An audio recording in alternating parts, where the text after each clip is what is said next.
Friends, मैं सुनील आपका आपके YouTube चैनल पर स्वागत करता हूं। फ्रेंड्स, हम यहाँ पे क्लास 10th की फिजिक्स पढ़ रहे हैं। अब इस समय टॉपिक चल रहा है हमारा पावर ऑफ लेंस। तो आइए देखते हैं फ्रेंड्स, लेंस की पावर होती क्या है। राइट है, तो power of a lens measures the degree of convergence और डाइवर्जेंस, कन्वर्जेंस या डाइवर्जेंस ऑफ अ रे। भाई इसकी मीनिंग क्या हुई कि भाई कोई रे जा रही है, कितना स्ट्रांगली कन्वर्स कर रहा है, कितना स्ट्रांगली डाइवर्स कर रहा है, तो उसकी जो डिग्री मेजर होती है उसी को हम कहते हैं क्या, पावर ऑफ लेंस। नहीं समझ में आया? आइए इसको और डिटेल करते हैं। तो हम कन्वर्जिंग मतलब कन्वर्जिंग लेंस पहले लेते हैं, उसके बाद डाइवर्जिंग लेंस लेंगे। राइट है, तो suppose a convex lens,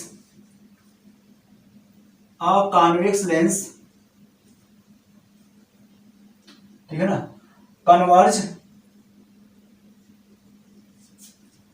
a beam of parallel rays strongly in comparison to other convex lens। तो इसकी मीनिंग समझते हैं।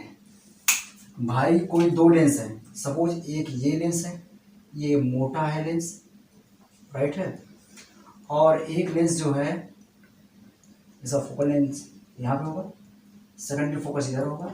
दूसरा पतला लेंस है, राइट है, इसका फोकल लेंस थोड़ा दूर होगा, सेकेंडरी फोकस इधर होगा। तो ये क्या करेगा, पैरेलल रे को स्ट्रांगली ये बेंड कर रहा है, क्या कर रहा है, स्ट्रांगली कन्वर्ट कर रहा है। यहाँ पे ये थोड़ा और दूर कर लीजिए, नहीं समझ में आ रहा है तो, डिस्टेंस नहीं दिख रही तो ये फोकल लेंथ है, यहाँ पे ये भी डिस्टेंस दूर कर लीजिए, सेकेंडरी फोकस। तो ये धीरे धीरे कन्वर्ज कर रहा है। तो इस केस में फोकल लेंथ ये है, इस केस में फोकल लेंथ ये है। तो फ्रेंड देखिए, ये स्ट्रांगली कन्वर्ज कर रहा है, यह स्ट्रांगली नहीं, इसके कंपैरिजन में स्ट्रांग नहीं है, ये धीरे धीरे कन्वर्ज किया है। तो ये स्ट्रांगली कन्वर्ज कर रहा है, तो कहेंगे इसकी पावर ज्यादा है, ठीक है ना, कन्वर्ज करने की पावर इसकी ज्यादा है, has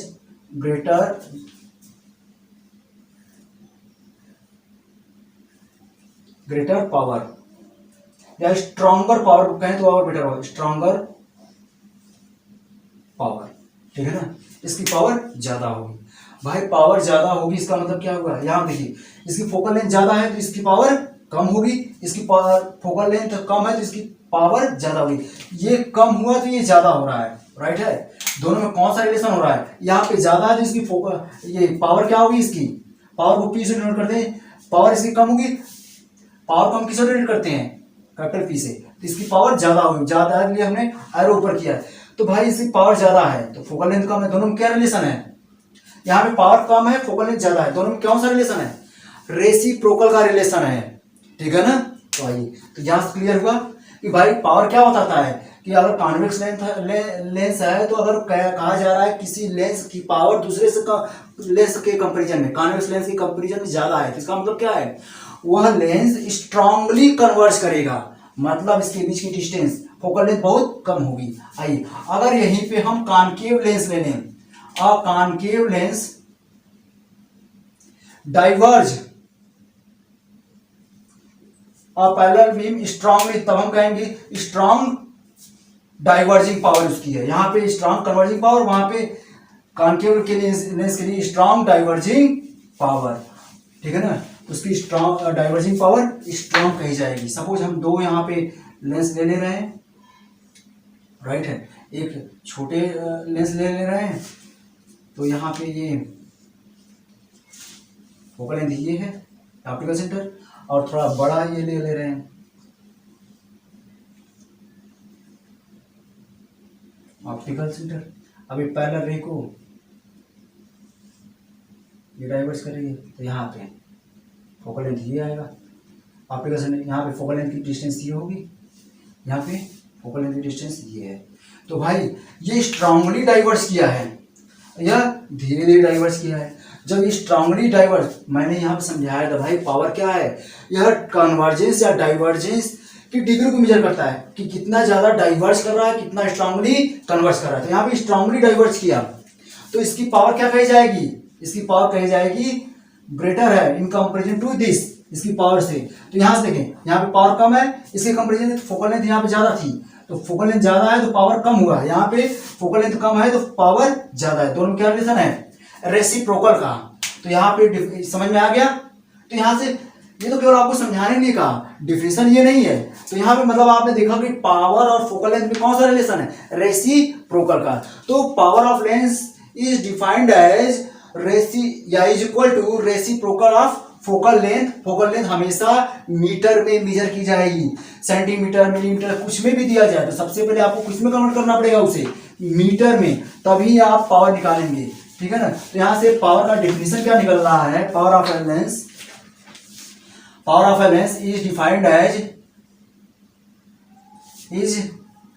as reciprocal of focal length in metre, right है, दैट इज पावर, मैं इसी को सेंटेंस में देना, is equal to reciprocal 1 upon focal length in metre, ये हमसे लिख दिया। तो पावर को हम पी से डिनोट करते हैं, is equal to 1 upon F. F हमेशा मीटर में मेजर की जाएगी, इसे ध्यान रखिए, ये आप फार्मूला है, आप याद रखिएगा इसको, राइट है फ्रेंड। अब आइए जरा देखते हैं, ये तो डिफिनेशन क्लियर हो गया होगा। अब इसका यूनिट क्या होता है, पावर की यूनिट आखिर इसको किसमें मेजर की जाती है, it's measure in dioptre, DIOPTRE, dioptre, it's measure in dioptre. Of dioptre किससे डिनोट करते हैं, ओनली कैपिटल D लिख के छोड़ देते हैं, राइट है। तो फ्रेंड्स अब मान लीजिए डॉक्टर के पास जाते हैं, आपकी आंख खराब हुई है, तो डॉक्टर जो है पर्चे पे जो है प्लस माइनस लिखकर कुछ देता, तो आप कैसे पहचानते हो कि जो लेंस लग रहा है कॉन्वेक्स लेंस है, कॉनकेव लेंस है। तो फ्रेंड्स जरा देखते हैं, एक तरफ हमने लिख लिया कॉन्वेक्स लेंस लिखा, कॉन्वेक्स लेंस, दूसरी तरफ कॉनकेव लेंस लिख रहा हूं, कॉनकेव लेंस। तो इसकी फोकल लेंथ क्या होती है भाई, फोकल लेंथ की साइन इसकी पॉजिटिव होती है, इसकी फोकल लेंथ की साइन नेगेटिव होती है, राइट है। तो अब यहाँ पे आपने पावर को डिफाइन किया है, पावर इन दोनों में रेसिप्रोकल का। भाई जब ये पॉजिटिव साइन होगी तो ये भी पावर की भी साइन इसके लिए क्या होगी, पॉजिटिव होगी। यानी अगर पावर की साइन, एग्जाम्पल लिख दिया जाए 2.5 डायोप्टर, ठीक है ना, पावर को तो डायोप्टर लिखते हैं, ये लिख दिया जाए तो कहा जाए कौन सा लेंस है भाई। अब आप साइन देखकर बता देंगे कौन सा लेंस लगा हुआ है, कॉन्वेक्स लेंस लगा हुआ है, राइट है, क्लियर है ना। चलिए अगर यहाँ पे फोकल लेंथ की साइन नेगेटिव होती है, इस कारण से अभी देखा आपने P equal to 1 upon F, F को किसमें मेजर किया गया है, मीटर में। तो भाई ये नेगेटिव है साइन, डिवाइड करेंगे 1 से नेगेटिव आएगी, तो पावर की साइन भी इसके लिए क्या होगी, नेगेटिव। अगर आपको डॉक्टर लिख के देता है भाई कि 1.5 डायोप्टर नेगेटिव में है, तब इसे देख के कहेंगे भाई कौन सा लेंस है, कॉनकेव लेंस है, कौन सा लेंस है, कॉनकेव, और ये क्या होगा, कॉन्वेक्स लेंस है। ओके फ्रेंड, अब देख करके आराम से बता देंगे भाई कौन सा लेंस लगा हुआ है, ठीक है। अब आइए देखते हैं भाई 2 या 4 लेंसेज को पास पास रखें तो उनका कंबाइंड पावर क्या होगा, राइट है ना। तो कॉम्बिनेशन ऑफ लेंसेज देखते हैं टॉपिक। फ्रेंड्स अब हम टॉपिक देखते हैं, power of combination of lenses. 2 या 2 से अधिक लेंस को पास पास रखते हैं तो भाई उसका कंबाइंड पावर क्या होगा। तो देखते हैं इसका definition, if a number of lenses are placed in closed contact, भाई एक दूसरे के पास पास रख दिए गए हैं, एक दूसरे के पास पास बहुत सारे लेंस को रख दिया गया है, then the power of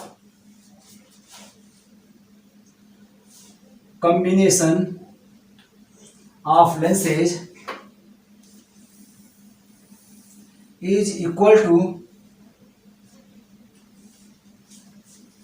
algebraic sum of individual lenses. समझिए जरा सा, लेट एग्जाम्पल समझते हैं।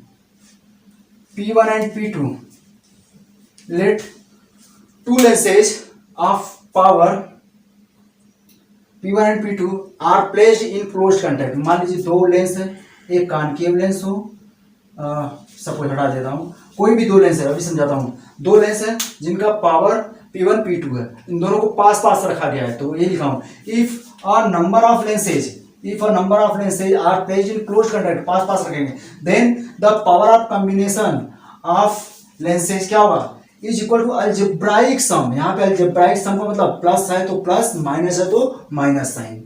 अब algebraic sum of individual lenses, तो इनका कंबाइंड लेंस ले लेते हैं, अगर पावर लेते हैं P, कंबाइंड पावर P लेते हैं तो क्या होगा, P1 प्लस P2, बस अल्जेब्राइक सम के बराबर हो जाएगा। अगर इसकी वैल्यू प्लस आती है तो कहेंगे कॉन्वेक्स लेंस की तरह बिहेव कर रहा है, अगर माइनस आती है तो कह देंगे कि भाई कॉनकेव लेंस की तरह बिहेव कर रहा है। आइए कुछ क्वेश्चन देख लेते हैं, यहाँ पे एग्जांपल ही समझ लेते हैं। लेट भाई एक लेंस है, अगर मान लिया इसकी पावर जो है 4 डायोप्टर है, राइट है, हमने इसको P1 ले लिया। अब दूसरा लेंस है, अब हम ले लेते हैं क्या, इसका पावर ले लिया हम -10 डायोप्टर, ऐसे ही अपने से रख दिया, हमने इसको P2 ले लिया। तो पूछ रहा है भाई जब हम इसको पास पास रख देंगे तो कैसे बनेगा ये, भाई एक लेंस ये होगा, दूसरा लेंस इसी के बगल में रखा हुआ है जोड़ करके, ठीक है, इस तरीके से रखा हुआ है। पूछ रहा है भाई जब तो इन दोनों को जोड़ दिया तो पास पास ऐसे होंगे, तो ये जो लेंस है आखिर ये किसकी तरह बिहेव करेगा, तो बस सीधे इस फॉर्मूले में अप्लाई करिए। P1 P1 plus P2 value रखते हैं, P1 वैल्यू प्लस 4D है डायोप्टर, यहाँ पे -10, तो -10 डायोप्टर, तो माइनस साइन समझ में आया, अल्जेब्राइक सम, तो कितना होगा -6 डायोप्टर, यानी जो कंबाइंड लेंस होगा किसी तरह बिहेव करेगा। माइनस साइन क्या शो कर रहा है भाई, माइनस किसकी तरह, माइनस किसकी फोकल लेंथ में आती है, कौन से लेंस में, कॉनकेव लेंस, यानी combined lens behave like a concave lens. कौन सा lens, concave lens. Okay friend, समझ में आ गया। अब आइए हम लेंस फार्मूला जो हमारा पीछे आया था उसका डेरिवेशन करते हैं। ओके फ्रेंड्स, अब आइए हम डेरिवेशन करते हैं, डेरिवेशन ऑफ लेंस फार्मूला क्या, 1/f = 1/v - 1/u, जो अभी पीछे पड़े उसी को डिराइव करना है। हमने यहाँ पे कॉन्वेक्स लेंस लिया और ऑब्जेक्ट को कहाँ रखा है, बियॉन्ड 2f डैश, तो हमारा इमेज कहाँ बनेगा, बिटवीन f एंड 2f के बीच में बनेगा, या इसकी साइज इससे छोटी होगी। सब कुछ हमने पढ़ लिया पीछे। आइए हमको केवल डेरिवेशन करना है, तो हम यहाँ पे दो ट्राइंगल को देखते हैं, एक ट्राइंगल ABC ले लें, दूसरी ट्राइंगल A' B' और C लें, ठीक है ना। लेते हैं ट्राइंगल कंपेयर करते हैं, in triangle ABC and triangle A', B', C, इन दो ट्राइंगल देखें, angle ABC angle A', B', C के इक्वल होगा, क्यों, ईच 90 डिग्री। भाई ABC मतलब ये angle 90 degree, A', B', C मतलब ये एंगल 90 डिग्री, दोनों 90 डिग्री है। और साथ साथ अब आप देखो यह एंगल इसके इक्वल है, क्योंकि ये प्रिंसिपल एक्सिस और ये स्ट्रेट लाइन, यानी दो स्ट्रेट लाइन इंटरसेक्ट कर रहे हैं, तो ये दोनों एंगल वर्टिकली अपोजिट एंगल बनेगा जो आपस में इक्वल होगा, राइट है। यहाँ देखते हैं angle ACB = angle A', by vertically opposite angles which are equals, right है। चलिए अब इस ट्राइंगल के दो एंगल आपस में इक्वल हैं। देखो भाई ये साइड इससे ग्रेटर है, ये साइड इसके इक्वल होगा, और इसके अंदर ये बना तो मतलब ये लेंथ इससे छोटा हो गया, यानी ये लेंथ पूरा BC लेंथ जो है B', से बड़ी हो गई, यानी कॉन्ग्रुएंट तो होगा नहीं, राइट है। ऐसे भी इसकी हाइट में भी डिफरेंट होगा, अभी बताया था। चलिए कॉन्ग्रुएंट नहीं होगा, तो इस ट्राइंगल दो एंगल आपस में इक्वल है, तो दो ट्राइंगल कैसे होंगे, सिमिलर हो जाएंगे। Triangle ABC similar to triangle, similarity sign इसे लगाते हैं, similar to triangle A', B', C, by angle similarity theorem का है या कोरोलरी, क्योंकि कोरोलरी में ही हम इसको प्रूव करेंगे। चलिए जब दो ट्राइंगल सिमिलर हो गए, their corresponding sides are in same ratio. तो भाई इसको इस तरीके से इसके ऊपर ओवरलैप कराइए कि ये एंगल इसके ऊपर आना चाहिए और ये एंगल इसके ऊपर। तो जब इसको तोड़ के ऐसे लाएंगे तो ये साइड इसके ऊपर ओवरलैप करेगी और ये वाली साइड इसके ऊपर ओवरलैप करेगी, हाइपोटेनियस के ऊपर ओवरलैप करेगा। तो देखते हैं जरा सा। तो ए बी का करेस्पॉन्डिंग साइड्स क्या होगा, ए डैश बी डैश होगा। बी सी का करेस्पॉन्डिंग साइड्स क्या मिलेगा भाई, बी डैश सी होगा। और ए सी का करेस्पॉन्डिंग साइड ए डैश सी होगा। तो हमें इसका यूज नहीं करना है। जरा सा देखते हैं, इसकी वैल्यू रखते हैं। तो A B upon A dash B dash. अब जरा देखते हैं यह हमारा क्या होगा, यहां से यहां तक की डिस्टेंस को हम क्या कहेंगे भाई, ऑब्जेक्ट रखा है तो ऑब्जेक्ट डिस्टेंस होगी, राइट। और यहां से लेकर के इमेज तक की डिस्टेंस क्या कहलाएगी, इमेज डिस्टेंस कहलाएगी वी। और यहां से ऑप्टिकल सेंटर से लेकर के जो फोकल लेंथ फोकस है, प्रिंसिपल हो फोकस, उसकी तक डिस्टेंस फोकल लेंथ कहलाएगी। क्लियर है फ्रेंड, ये स्मॉल वी हमने लिखा है। चलिए हम वैल्यू सबके रखते हैं। V C, B C left में मेजर कर रहे हैं तो माइनस यू, चलिए minus u upon B dash C, मतलब बी डैश सी मतलब सी से राइट साइड मेजर कर रहे हैं तो प्लस में लेंगे ये, राइट है फ्रेंड। ये इक्वेशन हमारा फर्स्ट मिल गया। यहां तक क्लियर है आपको। अब आइए आगे देखते हैं। अब जो है ये ट्राइंगल आपने कंपेयर कर लिया। अब दूसरा ट्राइंगल ये बनता है बी ये डी सी एफ, एक ट्राइंगल ये, दूसरा triangle A dash B dash F. इन दो ट्राइंगलों को कंपेयर करिए आप, ये कैसे मिल रहे हैं। तो आपको ये फर्स्ट इक्वेशन मिला, हम ऊपर लिख ले रहे हैं। मिला था A B upon A dash B dash equal to कितना मिला था, माइनस यू अपान वी, यही मिला था। ये इक्वेशन फर्स्ट हमने लिख लिया, राइट है, माइनस यू अपान वी मिला था। अब आइए नाउ इन, अब जरा देखते हैं ये साइड आपस में क्या होंगे। अभी आपने देखा था कि भाई कैसे किया था, A D parallel to B C और and A B parallel to C D या डी सी। भाई परपेंडिकुलर है तो ये भी परपेंडिकुलर, ये इसके पैरेलल, ये इसके पैरेलल है, ये इसके पैरेलल है, यानी ये लेंथ इसके इक्वल मिल जाएगी। तो यहां से आपको क्या मिल जाएगा, सी डी इक्वल टू क्या लिख सकते हैं, ए बी। ये इक्वेशन सेकंड मान लीजिए, राइट है भाई। ये इसके पैरेलल है, प्रिंसिपल एक्सिस पैरेलल ये है, इसके पीछे परपेंडिकुलर खींचा है, इसकी लेंथ आपस में क्या होगी, इक्वल होगी। यहाँ पे आप लिख सकते हैं क्या, C D perpendicular on principal axis and A B perpendicular on principal axis. इस कारण से ये लेंथ आपस में इक्वल होगी, राइट है, क्लियर है। अब आइए देखते हैं इस ट्राइंगल में, कौन सा triangle, now in triangle D C F and triangle A dash B dash F. जरा सा फिगर देखते हैं इन दो ट्राइंगल को। भाई मैंने कहा डी सी एफ, ये ट्राइंगल की बात कर रहा हूं, ये ट्राइंगल डी सी एफ, एक ट्राइंगल ये डी सी एफ दिख रहा है, और दूसरा triangle A dash B dash F.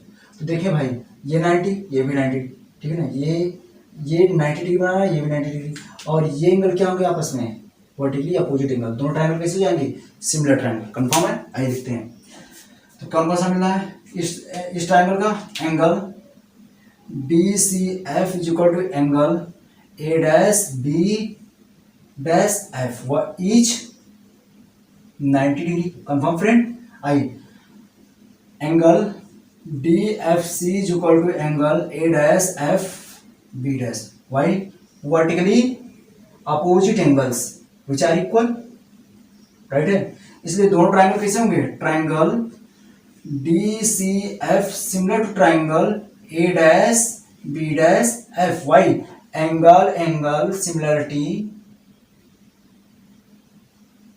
Corollary या थ्योरम, राइट है। जब भाई दोनों ट्राइंगल सिमिलर हो गए, जब सिमिलर हो गए तो corresponding sides are in same ratio, तो करेस्पॉन्डिंग साइड्स सेम रेशियो हो जाएंगे। तो मिल जाएगा क्या आपको, करेस्पॉन्डिंग साइड्स इस ट्राइंगल को ओवरलैप कराइए इसके ऊपर, देखिए जरा सा क्या होता है। तो भाई ये साइड इसके ऊपर आएगी, ये साइड इसके ऊपर आएगी, और जो हाइपोटेनियस है एक दूसरे के ऊपर आएंगे। तो यानी डी सी का ए डैश बी डैश से वही रेशियो होगा जो सी एफ का एफ बी डैश से रेशियो होगा, वही डी एफ का ए डैश एफ से रेशियो होगा। तो हमें हाइपोटेन्यूज से लेना देना नहीं है, राइट है फ्रेंड। हम इसको हटा देंगे नीचे से। चलिए देखते हैं अब यूजिंग इक्वेशन सेकंड का यूज करें। डीसी या सीडी की जगह पे हम क्या रख दें, A B upon A dash B dash, right. Using equation second, तो सीडी या डीसी की जगह पे हमने ए बी लिख लिया, राइट है, यहाँ पे लिख लिया। तो ये हो गया पूरा लेफ्ट साइड। राइट साइड लिखते हैं सी एफ की डिस्टेंस मेजर कर सकते हैं आप, अपॉन बी डैश एफ की डिस्टेंस मेजर नहीं कर सकते हैं भाई, उसकी वैल्यू नहीं पता, लेकिन सी बी डैश में से सी एफ निकाल दे तो मिल जाएगा ये डिस्टेंस, कंफर्म है। यानी सी बी डैश में से माइनस कर ले आप सी एफ को, तो आपको मिल जाएगा एफ बी डैश। जरा ध्यान दीजिए, एफ बी डैश आपको ये डिस्टेंस चाहिए भाई, पूरे डिस्टेंस में मतलब सी बी डैश में से कितना निकाल दीजिए, सी एफ निकाल दीजिए, वही तो किया हूं मैं। चलिए तो देखते हैं, तो इसकी वैल्यू क्या मिल जाएगी, सी एफ भाई, सी एफ क्या है, फोकल लेंथ है, पॉजिटिव साइन रखेंगे क्योंकि राइट साइड में मेजर कर रहे हैं। यहाँ पे सी बी डैश क्या है, इमेज डिस्टेंस है, ये कितना है, इमेज डिस्टेंस v माइनस, अब सी एफ है, सी एफ फोकल लेंथ, ये इक्वेशन थर्ड। अब फर्स्ट और थर्ड को कंपेयर कर लीजिए, फर्स्ट का लेफ्ट साइड थर्ड का लेफ्ट साइड आपस में इक्वल है, नहीं है, इक्वल है ना। तो जब लेफ्ट साइड इक्वल है तो राइट साइड क्या होगा, इक्वल होगा। तो from equation first and third से देखिए लेफ्ट साइड, यानी इसकी वैल्यू उठाकर वहां पर रख लीजिए, क्या हो जाएगा, F upon V minus F is equal to minus U upon V, right है। तो लेफ्ट साइड इक्वल तो राइट साइड दोनों क्या होंगे, इक्वल होंगे। क्रॉस मल्टीप्लिकेशन करके सॉल्व कर लीजिए, आपका फॉर्मूला आ जाएगा। क्रॉस मल्टीप्लिकेशन करते हैं अब हम इसको इससे मल्टीप्लाई करेंगे, कितना होगा, v को एफ से मल्टीप्लाई करेंगे वी एफ होगा, इधर मल्टीप्लाई करेंगे क्या होगा, minus U into V minus F में मल्टीप्लाई करना। चलिए करते हैं हम multiply, V F is equal to इधर मल्टीप्लाई करें तो minus U V, minus multiply करेंगे प्लस हो जाएगा, u को f से मल्टीप्लाई यू एफ हुआ। अब डिवाइड कर लीजिए, dividing by you V F on both side, दोनों साइड में इससे डिवाइड कर लीजिए भाई, डिवाइड करेंगे तो कितना हो जाएगा, चलिए देखते हैं। तो हम इसको हटा दें फिगर, चलिए देखते हैं भाई, आपको डिवाइड करना है तो इधर डिवाइड करेंगे किससे, वी एफ को यू वी एफ से डिवाइड करना है, राइट साइड में हर एक टर्म को अलग अलग डिवाइड करेंगे, माइनस यू वी को यू वी एफ से डिवाइड कर लीजिए, प्लस है तो प्लस यू एफ को यू वी एफ से डिवाइड करिए। देखें यहाँ पे क्या क्या कैंसिल होता है, ये कैंसिल हो गया, वन बचेगा, यहाँ पे यू वी कैंसिल होगा, कैंसिल, यहाँ पे यू एफ, तो यू एफ हमने कैंसिल कर लिया, देखें क्या बचा, तो वन अपान यहाँ पे वी यू बचा है ना, u is equal to minus sign है, वन अपान एफ है, चलिए प्लस है, वन अपान यहाँ पे v बचा है v। अब मैं इसको इधर ला रहा हूँ एफ वाला टर्म, और इसको इधर ला रहा हूँ तो क्या हो जाएगा, इधर लाएंगे तो प्लस हो जाएगा, तो one upon F is equal to already one upon v लिखा हुआ है। अब ये u प्लस में उधर जाएगा तो माइनस हो जाएगा, माइनस वन अपान u। तो फ्रेंड्स ये रहा आपका लेंस फार्मूला। अब आइए पावर से रिलेटेड, पावर ऑफ लेंस से रिलेटेड कुछ क्वेश्चन न्यूमेरिकल प्रॉब्लम सॉल्व कर लेते हैं। ओके फ्रेंड्स अब एक क्वेश्चन लिखते हैं, यहाँ पे कह रहा है क्या, an object of height 4 centimetre, object की हाइट जिसकी साइन हमेशा पॉजिटिव ली जाती है 4 सेंटीमीटर, इज प्लेस्ड, ऑब्जेक्ट को रखा गया at a distance of 15 centimetre, object की साइन क्या ली जाती है, डिस्टेंस ऑफ ऑब्जेक्ट की साइन नेगेटिव, ठीक है ना। आगे क्या कर रहा है, in front of a concave lens, in front of a concave lens of power दिया है -10 dioptre, find the size of image, भाई साइज ऑफ इमेज, अच्छा यहाँ पे साइन लिखने की जरूरत नहीं थी, सीधे कहता पावर 10 डायोप्टर, कॉन्केव लेंस तो माइनस हो जाता, ठीक है ना, साइन लिखने की जरूरत नहीं थी यहाँ, या तो ये लेंस लिखने की जरूरत नहीं थी, ठीक है ना, क्योंकि यहाँ से क्लियर होगा कौन सा लेंस है वो, कॉन्केव लेंस। तो भाई आपको हाइट चाहिए, u की वैल्यू दिया है, v की वैल्यू निकाल लीजिए, क्योंकि आपको पता है magnification formula HI upon HO equal to V upon U। अब v की वैल्यू मालूम है, u की वैल्यू मालूम है, h की वैल्यू मालूम है, v की वैल्यू मालूम हो जाए तो आप जो है यहाँ से HI की वैल्यू निकाल सकते हैं। तो v की वैल्यू कैसे मिलेगा, तो आइए आपको मैं पावर का फॉर्मूला यहाँ पर अप्लाई करना पड़ेगा। पावर फॉर्मूला क्या है, P is equal to 1/f। f किस में मेजर किया जाता है? मीटर में। तो इसको इंटरचेंज करते हैं तो f कितना होगा? 1/p और f किस में आएगा? मीटर में आएगा, राइट है ना। ये इतना मीटर में आएगा। ओके, आइए देखते हैं f की वैल्यू रखते हैं, p की वैल्यू -1/10 मीटर में आया तो सेंटीमीटर में करने के लिए 100 से मल्टीप्लाई कर लें, इतना सेंटीमीटर, 10 से 10 कैंसिल, ये कितना हो जाएगा? -10 सेंटीमीटर फोकल लेंथ हो गया। भाई फोकल लेंथ मालूम हो गई और u की वैल्यू मालूम है, v की वैल्यू निकालना है तो यूजिंग लेंस फार्मूला यूज कर लीजिए। क्या कहता है lens formula? 1/f is equal to 1/v minus 1/u रखते हैं। तो आपको चाहिए 1/v, रहने चाहिए इसको इस साइड लेते हैं, कितना हो जाएगा? 1/f प्लस 1/u रखते हैं वैल्यू। भाई 1/f, f की वैल्यू कितनी है? -10 है तो 1/10 हो जाएगा, प्लस है 1/15 तो ये माइनस हो जाएगा 15, एलसीएम लेते हैं 30 होगा तो -3 -2 इज इक्वल टू -5/30 डिवाइड करेंगे तो -1/6। ये 1/v की वैल्यू आ गई भाई, तो v की वैल्यू यहाँ से निकाल लेंगे, कितना होगा? v is equal to -6 centimetre, image distance मिल गया। तो भाई अब मैग्नीफिकेशन वाला फॉर्मूला अप्लाई कर लीजिए।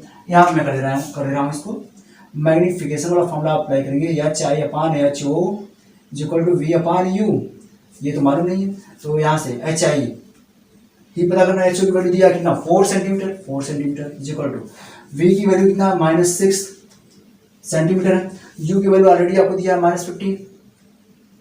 चलिए माइनस माइनस कैंसिल, 3 2 जा 6, 3 5 जा 15, मल्टीप्लाई कर लेते हैं तो HI इज इक्वल टू 4 2 जा 8/5 डिवाइड करेंगे तो 1.6 सेंटीमीटर आ जाएगा। ये आपका आंसर हो जाएगा, राइट फ्रेंड। नेक्स्ट क्वेश्चन देखते हैं फ्रेंड्स। इस क्वेश्चन को देखते हैं क्या कह रहा है। A combination of lenses for a camera contains 2 converging lens जिनकी फोकल लेंथ ये है, मान लीजिए focal length f1, converging lens के लिए मतलब कॉन्वेक्स लेंस के लिए साइन क्या होती है? पॉजिटिव में होती है, तो 20 सेंटीमीटर, और इसे f2 मान लिया हमने 40 centimetre. And a diverging lens focal length उसकी क्या दिया है? f3 मान लेते हैं हमसे, कितना है? 50, तो माइनस लगाते हैं इसके लिए, राइट है, सेंटीमीटर है। Find the power and focal length of combination. भाई कॉम्बिनेशन का पावर हमने मान लिया P है, ये पता करना है, और फोकल लेंथ मान लिया हमने कैपिटल F लिख लिया, ठीक है। ये आपसे पूछ रहा है, या केवल आपको स्मॉल f में यहाँ पे 1 2 लगाया है, ये पूछ रहा है। तो कंबाइंड मतलब इनको पास पास रख दिया गया है, तो पूछ रहा है भाई इनका पावर क्या होगा। तो आइए पहले हमें इसका, तो हमें पावर पता करना। पावर इक्वल क्या होता है? 1/f, f जो है मीटर में होता है। भाई फोकल लेंथ को मीटर में कन्वर्ट करते हैं, सेंटीमीटर है, मीटर में कन्वर्ट करने के लिए क्या करेंगे हम? 100 से डिवाइड करेंगे, तो ये मीटर में कन्वर्ट हो जाएगा, कितना होगा जी? 0.2 मीटर। ऐसे इसको भी मीटर में कन्वर्ट कर ले हम, 40/100 is equal to 0.40 metre, right है। इसी तरीके से इसको भी कर ले हम, -50/100 is equal to -0.50 metre, right. अब हमें कंबाइंड पावर चाहिए, तो कंबाइंड पावर हमने लेते हैं क्या? अब हम यहाँ से पावर निकालें, P1 निकालें, कितना होगा? 1/f1, f1 किस में है? मीटर में, हमने ऑलरेडी कर लिया है, कितना होगा? 1/0.2, राइट है। इसको हम डेसिमल हटा दें, 10 से ऊपर 10 से नीचे मल्टीप्लाई, कितना होगा? 2/10। सिमिलरली यहाँ पे हम इस पावर फोकल लेंथ के लिए पावर हम मान लेते हैं P2, तो P2 equal to 1/f2, f2 की वैल्यू रखते हैं मीटर में 1/0.4, ठीक है ना। अब ये डायोप्टर होगा, अब 10 से ऊपर 10 से नीचे मल्टीप्लाई करेंगे, कितना होगा? 10/4 डायोप्टर, राइट है। अब इसके लिए भी हम पावर, इस पावर के लिए भी हम, इस फोकल लेंथ के लिए भी हम पावर लिखें, जिसके हम क्या मान रहे हैं? P3, तो P3 equal to 1/f3 in metre में ऑलरेडी हमने कन्वर्ट कर लिया है, कितना होगा? 1/0.5, माइनस में माइनस लिख लीजिए, 10 से ऊपर 10 से नीचे मल्टीप्लाई करें, कितना हो जाएगा? 10/5 डायोप्टर। तो फ्रेंड हमने पावर अलग अलग निकाल लिया। अब ये तीनों लेंस को हम पास पास रखते हैं। जब पास पास रखेंगे तो कंबाइंड पावर क्या होगा? हमने P माना है, P निकालते हैं, P equal to P1 plus P2 plus P3। Just अभी हमने डिफिनेशन देखा था, इस सब की वैल्यू रखते हैं। P1 की वैल्यू कितनी है? 10/2 प्लस P2 वैल्यू कितनी है? 10/4, माइनस में है या माइनस हो गई क्योंकि माइनस है ऑलरेडी, 10/5, राइट है फ्रेंड। तो सबका जो है एलसीएम निकाल लीजिए। एलसीएम निकालेंगे, एलसीएम कितना होगा 20, एलसीएम निकालने आता है ना 20 होगा, डिवाइड करेंगे, ठीक है ना, 20 नहीं 10 होगा भाई, एलसीएम लिखिए निकाली 2 4 5, 20 भी हो जाएगा लेकिन ग्रेटेड यहाँ पे स्मॉलेस्ट नंबर चाहिए, तो देखिए 2 से डिवाइड करें, 1 जा 2, 2 जा 4 5, ऑलरेडी 5 2 जा 10, 10 2 जा 20, तो 20 ही रखिए क्योंकि भाई 4 डिवाइड नहीं कर पाएगा 10 को, राइट है ना, 20 होगा। जब 20 को 2 से डिवाइड करेंगे कितनी टाइम्स जाएगा 10, 10 को 10 से मल्टीप्लाई करेंगे कितना होगा 100, प्लस 4 5 जा 20, 5 को 10 से मल्टीप्लाई करेंगे 50 हो जाएगा, माइनस 5 4 जा 4 को 10 से मल्टीप्लाई 40। चलिए इसको सॉल्व करेंगे तो इसको सॉल्व करेंगे इन दोनों को तो 10 होगा क्योंकि 50 में से 40 सब्ट्रैक्ट 10 बचेगा, प्लस में और ऐड करेंगे तो 110/20, राइट, 0 0 कैंसिल, इतना डायोप्टर, डिवाइड करके लिखेंगे कितना होगा 5.5 डायोप्टर, ये प्लस में आएगा तो कॉन्वेक्स लेंस की तरह बिहेव करेगा, राइट है। तो एक क्वेश्चन हो गया भाई, पावर बताइए कंबाइंड लेंस का, पावर आपने निकाल लिया, सबसे पहले क्या किया फोकल लेंथ को सेंटीमीटर को मीटर में कन्वर्ट किया, निकालिए। अब कह रहा भाई कंबाइंड लेंथ जो फोकल लेंथ था, कंबाइंड लेंस मिल रहा है उसका फोकल लेंथ कितना होगा, तो फोकल लेंथ निकालने के लिए क्या करेंगे, फॉर्मूला अप्लाई करेंगे 1/f, एफ किस में होना चाहिए मीटर में, तो फोकल लेंथ निकालना है, तो चलिए देखते हैं। तो फोकल लेंथ जो टू 1/p, ये मीटर में होगा, किसमें मीटर, सेंटीमीटर में कन्वर्ट करने के लिए हम 100 से मल्टीप्लाई करें सेंटीमीटर में जाएगा, चलिए 1/p, पी के आप निकाला 5.5 इंटू 100, राइट है, सॉल्व कर लीजिए सेंटीमीटर में आ जाएगा, सॉल्व करेंगे कितना आएगा फ्रेंड देखते हैं। तो फोकल लेंथ या फिर इक्वल टू यहाँ पे 10 से ऊपर 10 से नीचे मल्टीप्लाई करें तो 10/55 इंटू 100, तो 5 से डिवाइड करें, 5 1 जा 5, 5 1 जा 5, 5 2 जा 10, यहाँ पे हो गया 2 को 100 से मल्टीप्लाई करें 200/11, डिवाइड करेंगे 11 1 जा 11, ठीक है ना, तो 9 आएगा, 20 में से सब्सट्रैक्ट करेंगे 11 को 9 0 90, 11 8 जा 88, 90 में से 88 सब्ट्रैक्ट करेंगे 2 आएगा, 20 हो गया। अब तो आगे नंबर है नहीं, डेसिमल ले गए तो यहाँ पे 0 बढ़ गया 20, फिर ऑलरेडी सॉल्व करें तो 180 आएगा, इतना सेंटीमीटर। कंबाइंड लेंस का फोकल लेंथ कितना मिल गया 18.18 सेंटीमीटर, और जिसका जो है पावर कितना था 5.5 डायोप्टर, ठीक है ना, क्लियर है। तो फ्रेंड्स यहाँ पे हमने कुछ क्वेश्चन भी देख लिया, इसके अलावा भी अगर आपके पास कुछ क्वेश्चन बचते हैं तो निश्चित तौर पे आप जो कमेंट बॉक्स में कमेंट कर सकते हैं, ओके फ्रेंड। अब जो हम अगला वीडियो बनाएंगे वो human I and colourful word पे होगा, राइट है। Thank you friend.